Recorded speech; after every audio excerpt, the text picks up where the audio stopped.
देउबाको घरमा जलेको पैसा, दीपक भट्टको के अरे दीपकको घरमा जलेको, दीपक खड्काको घरमा जलेको पैसा, प्रचण्डको घरमा जलेको पैसा, त्यो पैसा कहाँबाट आयो?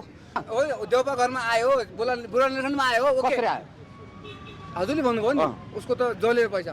हजुरले एआई हो, केपीलाई भन्नु न, एआई भन्यो केपीले, त्यही भएर हारेर यो भयो नि। केपी घरमा त्यो हजुर जानुभएको थियो, अनि केपी घरमा के कुरा भन्नुभयो? के विवाद हो यो? के छ, के छ भन्नुपर्ने? अनि त्यस्तो चाहिँ नभनिदिउ भन्नु खोजेको हजुरले। के भनिदिउँ? चिन्जान हो कि? चिन्जान त होइन। चिन्जान छैन, उहाँ केपीको मान्छे हो क्या। अब मनमा कुरा भने हो क्या, सबै केपीको मान्छे हो। हो, म कसको मान्छे होइन।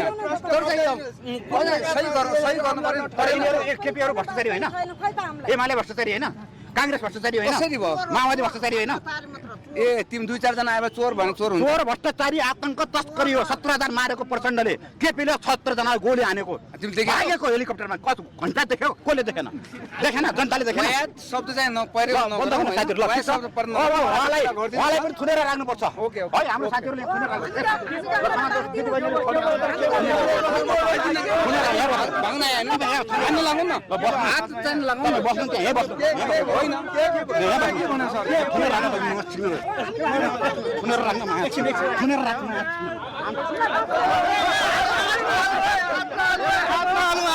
हातमा हाल्नु, रक्सी खान्छ है यसले।